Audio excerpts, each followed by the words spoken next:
Last month, we did something brave. We examined the foundation. We asked whether the values running our lives were actually ours. We looked at the beliefs, the boundaries, the daily behaviors, and we told the truth about what we found. That was the hardest part, the excavation, the willingness to look underneath. And if you did that work, even a small piece of it, you're standing on something real now, something honest. So what do we do with that information? We start designing.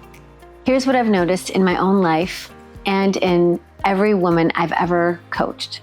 When we decide to rebuild, we tend to focus on one or two areas, usually career, maybe health, the more visible stuff, the rooms that feel productive to work on. But a well-designed life isn't one room, it's a whole house. And most of us have rooms we haven't walked into in years. I use a framework called the 8 life pillars, and they represent every area that makes up a well-designed life. There's purpose and meaning. Do your days feel meaningful or just full? Career and professional development. Is your work actually using who you are? Health and vitality. What is your body trying to tell you that you keep ignoring? Relationships and connection. Where are you showing up authentically and where are you still performing? Financial foundation. Is your relationship with money aligned or anxiety driven? Personal growth and learning. Where are you stretching and where have you gotten a little too comfortable? Spiritual alignment and peace. What grounds you? What connects you to something bigger than your to-do list? And joy in life experience. When did you last do something purely because it made you happy? 8 pillars, 8 rooms. And I promise you, some of them haven't had the lights turned on in a while. I'll tell you which rooms I ignored. For almost 30 years, I lived in 2 rooms, career and purpose. I furnished them beautifully, multiple degrees, corner offices, the kind of title that made people nod with approval at dinner parties. Those 2 rooms were designed within an inch of their lives. But relationships, I lost my first marriage. Not dramatically, slowly. The way you lose something when you're always in the other room. I missed moments with my kids that I'll never get back. Not because I didn't love them, but because I was always building something that felt more urgent. Health? My body ran on adrenaline for decades. Fight or flight wasn't a problem I was trying to solve. It was my fuel.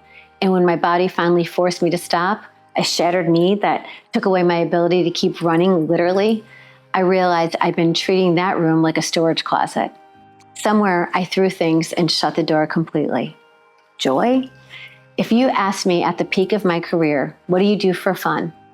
I would have stared at you, genuinely. It had been so long since I'd done something purely for the pleasure of it that I'd forgotten what fun felt like. In spiritual alignment, my morning ritual was espresso and anxiety, not exactly grounding. I'm really only half kidding, but that was the truth. I had no practice, no stillness, no connection to anything bigger than the next quarterly goal.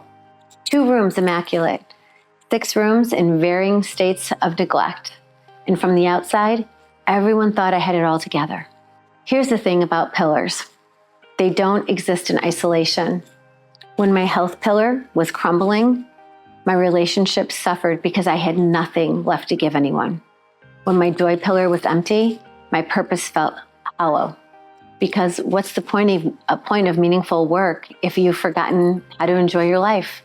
When I had no spiritual grounding, every setback felt like a crisis because I had no foundation beneath the foundation.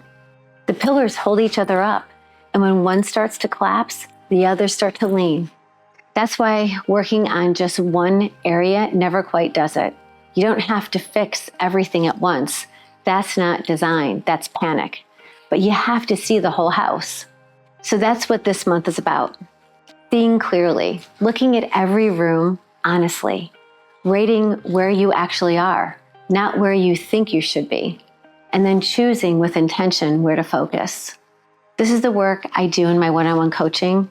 We assess every pillar, get honest about the ratings, and identify the one pillar that would create the biggest ripple effect across all of the others.